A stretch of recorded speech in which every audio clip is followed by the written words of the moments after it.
The beast lunged 20 feet of muscle, shadow, and fury, and the girl didn't flinch. She sang. In that moment, the laws of the galaxy cracked.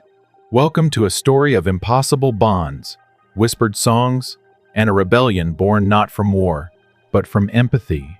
What if a single melody could stop a monster? What if love wasn't just between people, but something that rewrote the fabric of power? This is the Song of Ember, a tale of cosmic love, war, and transformation. Before we begin, please give this video a like, share it, and subscribe. Help us reach 1,000 followers. Your support brings these worlds to life. The spiral arena drifted in silence, suspended in orbit above the dead moon of Viral 9. A hulking mass of alloy and steel, its black spires reached upward like fingers clawing at the stars. From afar, it looked lifeless, like a tomb carved into the cosmos. But inside, it pulsed with something darker. Here, the Empire held its most sacred traditions, spectacles of survival. Each night, thousands of beings from across the galaxy tuned in to watch unspeakable creatures clash in bloodsport, their screams echoing across holoscreens, from core worlds to outlaw zones. In the bowels of this arena, far below the light and roar of the crowds, something stirred. Its name was whispered only in fear: Blackstar. Caged in a chamber so deep the walls sweated cold, Blackstar paced endlessly in the dark. The room was wrapped in energy, dampening alloys. No guards, no lights, just layers of reinforced grav steel and silence, broken only by the beast's low growl that rumbled like the tectonic plates of a dying world. They said it was a tiger, but it was more than that. Over 20 feet long, its fur was pitch black, laced with spectral streaks of violet that shimmered when it moved. Its eyes glowed red, not like fire, but like the last flicker of a dying sun. They burned, not with rage, but something older, something sadder. Blackstar had been captured on the crystalline plains of Uxion Prime, a planet that no longer existed on star maps. It had taken 3 warships, a battalion of tranquilizers, and a full moon cycle to sedate the creature. Since then, it had killed 17 trained gladiators. Not for sport, not even in hunger, only when it was forced to fight.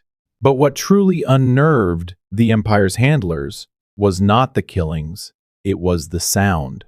Every night, without fail, the beast let out a sound that did not belong in any taxonomy. It was not a roar, not a growl. It was a kind of mourning, a soul, deep, warbling cry that reverberated through stone and steel. The arena's architects tried insulating the floor. The guards rotated weekly. Still, the sound seeped through. The council called it untamable. The audience called it the nightmare that remembers. And in time, even that became part of the show. She arrived without fanfare. Her name was Ember Reese, 17, human, assigned to maintenance level 6B waste disposal, janitorial rotations, food cart shifts. She was skinny, dirt-streaked, and quiet. Her brown hair was chopped unevenly at her shoulders, her eyes perpetually aimed at the floor. No one knew where she'd come from. Some said she was a war orphan from the mining colonies. Others claimed she'd sold herself to escape the underground prisons of Zereth 5. Whatever the truth, Ember never spoke of it. She didn't speak much at all. Her first days at Spiral were uneventful. She scrubbed floors, moved crates, carried trays for those higher in rank anyone, really. No one paid her much attention. Just another set of hands in the machine. Until the night the lift malfunctioned. She'd been delivering nutrient blocks to the lower security levels when a gravity skip knocked her off course. The service elevator groaned and sank, plunging deeper than her authorization allowed. The doors hissed open into a corridor she didn't recognize, narrow, dim, deathly quiet. Something pulled her forward. Not a sound. Not a signal. Just a feeling. She walked barefoot across cold alloy plating, the tray still in her hands. The corridor opened into a vaulted chamber. Dark. Silent. The air hummed faintly, and her skin prickled. That's when she saw him. Blackstar stood alone in the center of the cell. Chains the size of hoverbikes hung loose from the walls. The creature didn't move, didn't growl. It simply watched. Her first instinct was to freeze, not run, not scream, just stand there, their eyes locked across the chamber, his, a seething red, hers, green and trembling. Something ancient passed between them. Not language, not even recognition. It was something softer, something neither of them had felt in a very long time. Then, slowly, Ember did the unthinkable. She sat down, cross-legged on the cold floor, the tray still balanced beside her. She closed her eyes. Her lips parted, and she began to hum. The melody wasn't complicated. It wasn't loud. It was the kind of tune you forgot until it came back to you in a dream. A song without words. A lullaby carried from mother to child, long before space flight and blood sports. A sound of warmth in a world that had long grown cold. Blackstar didn't blink. He didn't growl. He simply lowered his massive head and listened. For the first time since its capture, the beast did not make a sound. No cry. No protest. No scream. Only stillness. Ember sang until her voice wavered, until the cold made her shiver and her eyes grew heavy. Then she stood, quietly, and left the tray behind. The doors sealed with a hiss behind her. That night, for the first time in over a year, Spiral Arena heard no roar, only silence. And in the control room far above, Kale Dravos, the young officer monitoring level Omega, rewound the footage in stunned disbelief. A girl, a song, and a monster that had just bowed. News of what had happened in the depths of Spiral Arena spread like wildfire. There were no official broadcasts, no announcements, but the security footage found its way into private feeds, passed from one curious technician to another, until it spilled beyond the maintenance tunnels and into the war-hardened barracks of gladiators, gamblers, and soldiers. And then, like a breath of wind fanning an old flame, it reached the council's ears. A girl, a song, and a monster crouched before her like a knight before a queen. To the spectators, it was unsettling. To the warriors, it was heresy. Blackstar had long been a symbol of untamed dominance. The beast no force could break. Now it had bowed to a girl in rags. To the Empire, this was not curiosity, it was contamination. They called it a fracture in the myth of control, a blemish on centuries of enforced hierarchy. The Council's response was swift. Ember was seized from her quarters, her wrists bound, her name stricken from records as if to erase her from the story entirely. They locked her in a solitary cell, deep in the underlevels, the kind of place where time itself seemed to rot. She was given no light, no bed, only food pushed through a grate. But they forgot one thing sound travels. From across a wall of alloy and silence, Blackstar began to stir. At first it was a low growl, familiar, angry, but then softer. A whine, a hum, a call. Ember pressed her ear to the wall. Her lips moved. She sang not loud, not for anyone but him. Just the melody, just the breath of it. On the other side, the beast stilled. Its body stretched across the cold floor, listening. When Ember paused, he rumbled back, not as a roar, but as harmony. The guards noticed, not in what they heard, but in what they didn't. For 2 nights in a row, Blackstar didn't cry out. There was no clamor of chains, no monstrous gales shaking the structure, only a quiet, haunting stillness that unsettled them more than the beast's rage ever had. It reached Kale Dravos, too, the young security officer, son of Commander Dravos, who oversaw Spiral Arena's operations with the cruelty of an iron furnace.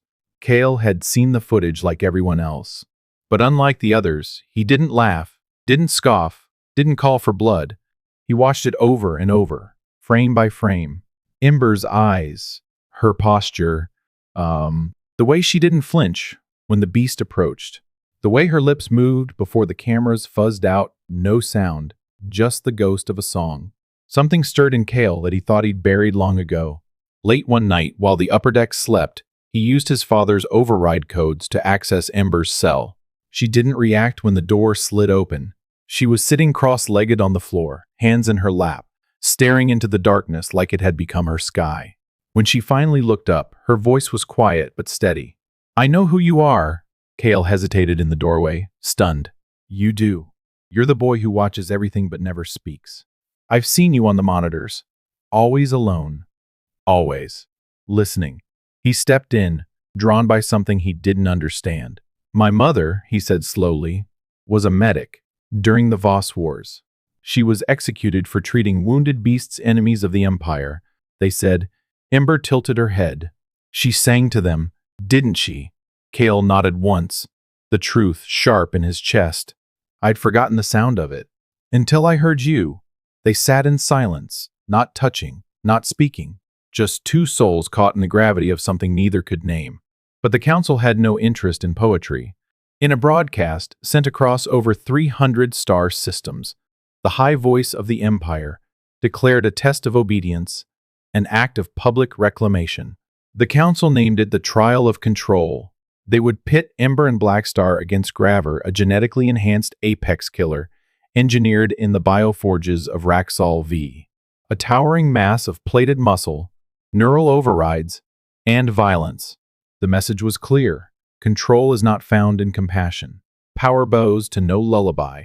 Ember would stand in the spiral arena before billions, and either she would prove her dominion, or they both would be erased. No exceptions.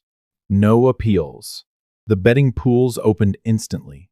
The odds placed Ember at 0. A novelty act, they said. A girl with a song and a beast with a broken will. What they didn't know was that Ember had no plan to control Blackstar, only to stand beside him. In the holding chamber before the trial, she was given a tunic stitched with sensor threads, a safety measure meant to monitor her brainwaves. But she ignored it. She knelt before the gate, closed her eyes, and whispered to the silence behind the wall. I'll be there, she said. And far beyond, in the shadows of his cage, Blackstar rumbled, not with anger, but with promise. The girl had sung to the beast, and the beast had listened. They were not weapon and wielder. They were something far more dangerous to the Empire. They were a bond, and that the Council could never control. The Spiral Arena had never been this loud, not even during the Championship of Scars or the blood feud duels of Sector Thal. Billions tuned in across star systems, some from luxury sky lounges orbiting core planets, others from dusty cantinas on fringe colonies. All eyes watched the same broadcast, a girl and a beast standing side by side beneath the burning lights of the arena's upper vault. Ember stood at the center, small and fragile against the sheer magnitude of it all. No armor, no weapons, just a pale blue tunic that barely reached her knees and a thin leather cord around her neck, from which hung a single piece of burnished metal, her mother's locket. Inside, the image had long since faded, but the memory it carried had never dulled. The gates on the far end of the arena screeched open. What emerged looked like it had been forged from a nightmare. Graver was nearly triple Blackstar's size, a hybrid monstrosity grown in the depths of the Empire's biosynthetic labs. 6 limbs, 2 for propulsion, 4 for attack, clawed at the sand beneath it. Its hide gleamed with a metallic sheen, reinforced with reactive plates. Tubes hissed steam from its spine, and along its neck, a row of blinking red nodes pulsed in sync with its artificially enhanced heartbeat. Its roar shook the ground. Blackstar stood firm beside Ember. He didn't growl in response. He didn't posture, but his muscles coiled, and his ears pinned back, eyes glowing a deeper red than before. He remembered what Graver was. Not just a threat, but a desecration. A creature created by hands that had tried to turn everything sacred into a weapon. The announcer's voice boomed overhead in 10 languages, echoing off the steel and sand. The trial of control had begun. Graver wasted no time. It charged, dragging gouges in the arena floor as it moved. Its lower claws raked forward, jaws wide, hydraulic limbs hissing with momentum. Ember didn't flinch. She didn't scream. She simply reached out, not toward Graver, but toward Blackstar. He understood. With a blur of motion, the great black tiger lunged, meeting the behemoth head-on. Their collision was thunder. Graver's claws slashed across Blackstar's shoulder, ripping through flesh, spraying dark blood across the sand. But Blackstar twisted mid-air, using his weight to flip onto Graver's back, claws digging into the joints between armor plates. The crowd erupted. The Empire's counselors leaned forward from their private balconies. Commander Dravos gripped the railing with white knuckles, jaw clenched. The beast was fighting, but was it doing so by command or by instinct? As the monsters clashed, Ember stood unmoving. Every breath seemed to take effort. Every moment was stretched into eternity. She could see the wound on Blackstar's side, deep, glistening, still bleeding, but he did not falter. Graver, however, was faster than anticipated. With a sudden twist, it slammed into a support pillar, smashing Blackstar against it. The tiger dropped, stunned. Graver turned. Now it was coming for her. Its many limbs struck the earth like war drums. Its breath reeked of oil and rot. Closer, closer. Ember closed her eyes. She remembered the quiet of her childhood, those rare nights when her mother would sing to her under a makeshift blanket of steel and dust. She remembered the lullaby. No words, just sound. Soft. True. She began to hum. The melody was barely audible at first, drowned beneath the screaming crowd and the shrieking engines in Graver's back. But slowly, impossibly, it grew louder. Something shifted. Graver slowed. One of its strides faltered. Its red eyes blinked, once, twice, no longer in rhythm. It stumbled. The crowd leaned in. Technicians in the control booths exchanged frantic glances. What's happening? Blackstar rose from the dust, breathing raggedly, eyes fixed not on Graver but on Ember. She didn't stop singing. The light around her seemed to soften, as if the arena itself recognized something sacred in the melody. And then, in front of all the galaxies watching, the impossible unfolded. Blackstar didn't pounce. He didn't strike. He approached Graver slowly, carefully. The other creature twitched, unsure, caught in some flickering feedback loop, its aggression tempered by confusion. Blackstar circled it once, then stopped, waiting. The Empire had engineered Graver to kill without question. But now, its systems blinked with hesitation. For all its power, all its programming, it could not understand the song. Ember stepped forward, not rushed, not afraid. She walked through blood-stained sand, the roar of a million viewers behind her, and reached the space between them.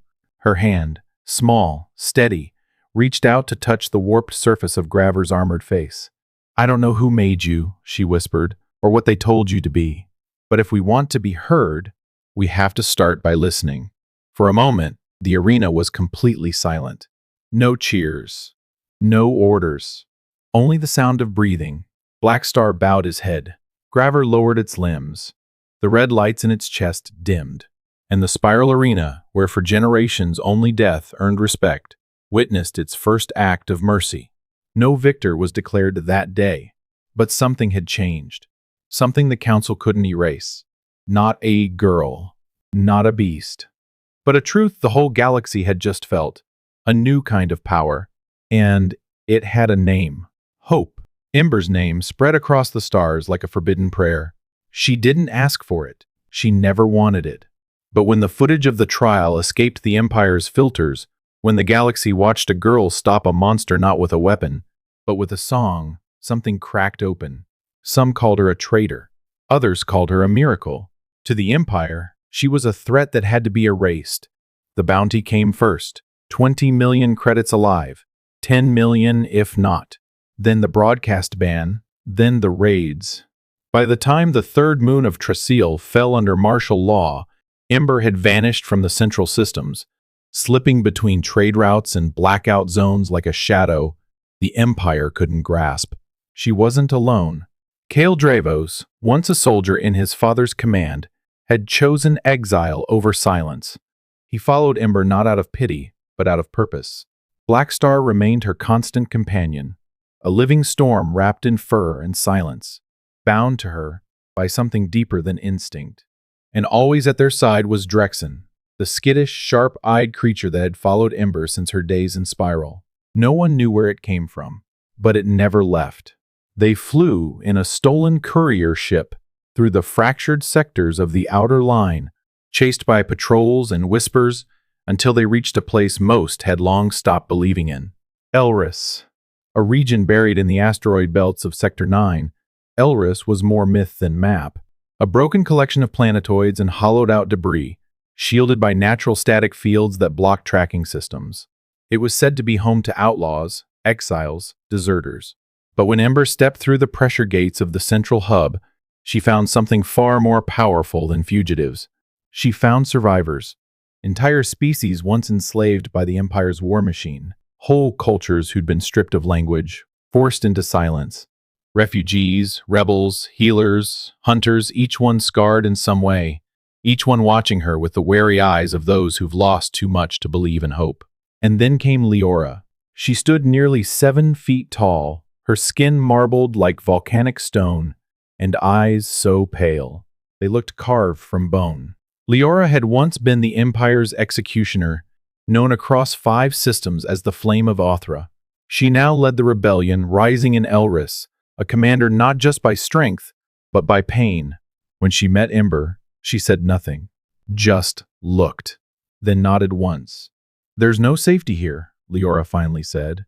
"Only choices. The kind that tear pieces off you. I'm ready," Ember answered.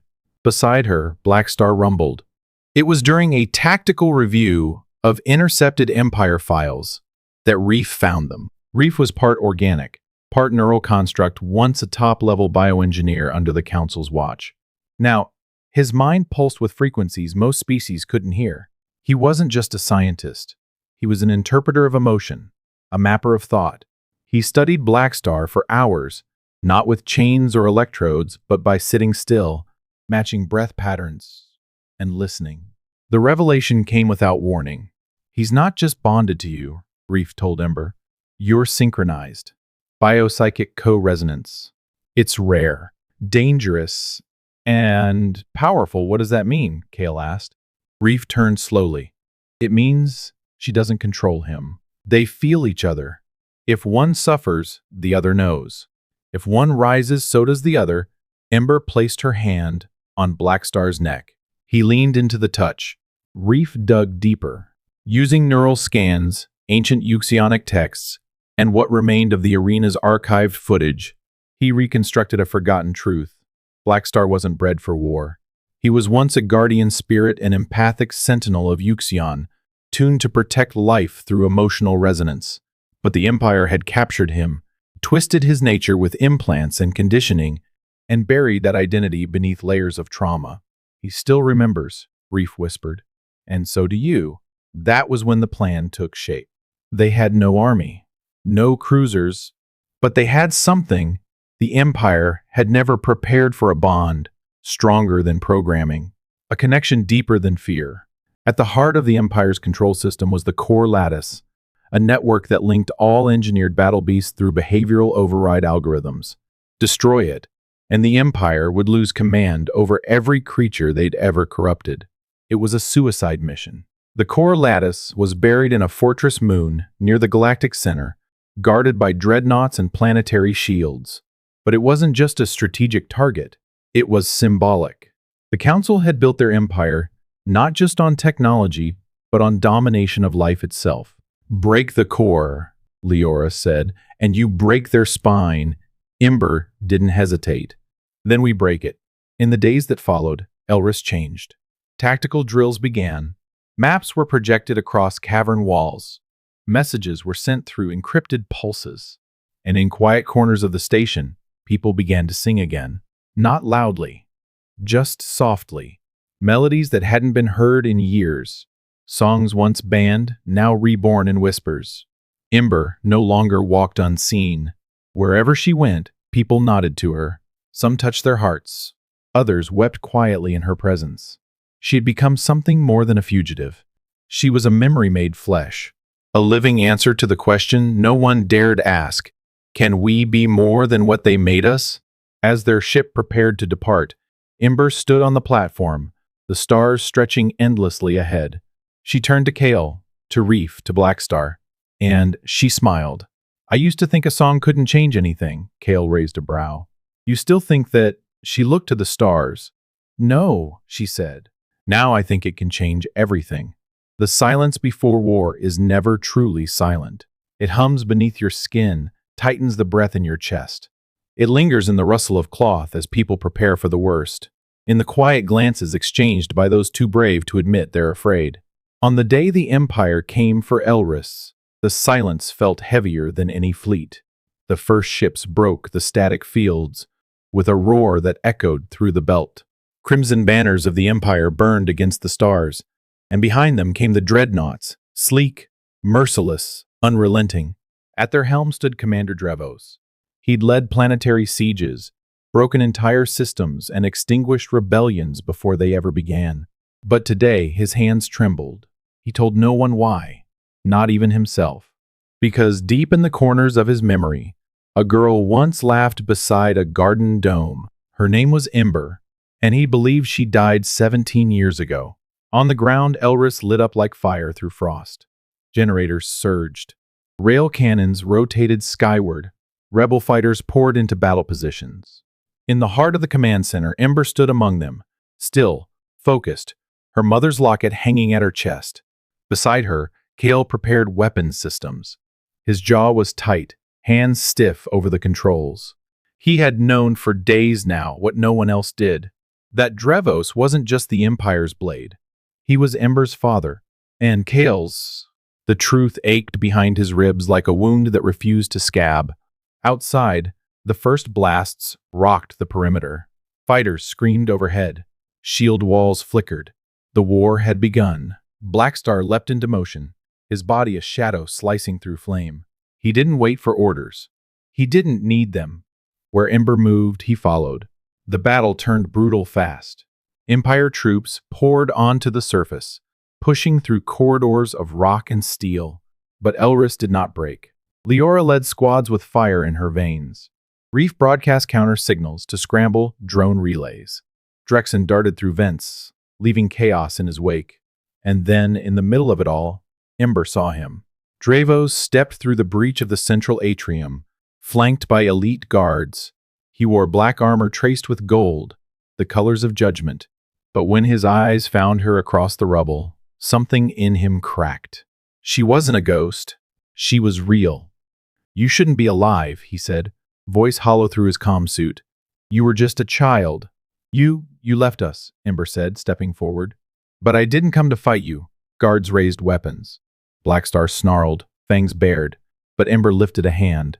"No," she whispered. Then, slowly, under smoke and starlight, she began to hum. It was the same melody she'd sung to Blackstar in the dark, the same song her mother had whispered to her through hunger and fear. It had no lyrics, only breath, only memory. Kale froze, hearing the tune that had once lulled him to sleep as a boy. His mother's voice echoed in his ears, and he understood. They were family. And the woman they'd both lost had left behind not vengeance, but a song. Drevos staggered, his gun dropping to his side. His troops looked at him, confused, but his eyes were on Ember, not the enemy, not the rebel, but his daughter, a life he had erased to survive his own shame. Across the battlefield, the melody spread. Blackstar lifted his massive head and let out a roar, not one of rage but of resonance. It reverberated through the very metal of the fortress, and as the sound rippled outward, something strange began to happen. Creatures hidden in the ranks of the Empire, engineered beasts, bio-soldiers, genetically bound warforms lifted their heads. They didn't attack. They echoed the sound. A howl here, a whimper there, a low rumble from deep within the jungle units. Each response harmonized in pitch and rhythm, like a lost language remembered. Reef gasped. They're feeling it. It wasn't just music. It was emotion broadcasted, synchronized, hearts tuning to one another, as if the galaxy itself were remembering how to feel. Drevos fell to his knees. Tears slid down his face, cutting through grime and war paint. He removed his helmet, not out of weakness, but surrender. Not to Ember, not to the rebellion, but to something greater, to truth, to healing. "Call them back," he said into his comms. "All units, fall back." The fighting stopped. One by one, ships peeled away. Drones powered down. Weapons fell silent. Elris remained standing, not through bloodshed, but through something far more terrifying to an empire of control. Compassion. Later, when the skies cleared, Ember stood on the balcony of the command tower. Below, the survivors gathered, soldiers, civilians, creatures, hybrids, all of them breathing the same air for the first time without fear. Blackstar stood beside her, his fur glinting like obsidian in the light of twin suns. He made no sound. He didn't need to. Ember closed her eyes, placed a hand over her heart, and began to sing. Just like before. No fanfare. No announcement. Only a voice in the quiet, steady and sure. And slowly, one by one, the galaxy began to sing with her. From mining colonies to outlaw moons, from starships drifting in the void to city domes deep in council space.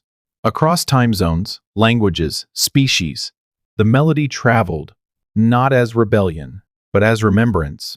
And somewhere, far beyond the noise of war and history, something new stirred, not the end of an empire, but the beginning of a song. She didn't need to speak. As her song rose into the starlit sky, voices from every corner of the galaxy joined her beasts.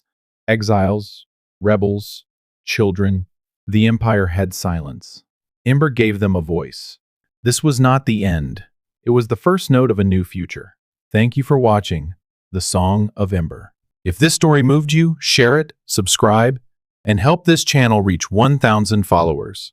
Your support fuels the creation of more stories that explore love, courage, and wonder across the stars. Stay tuned, what comes next will be even more unimaginable.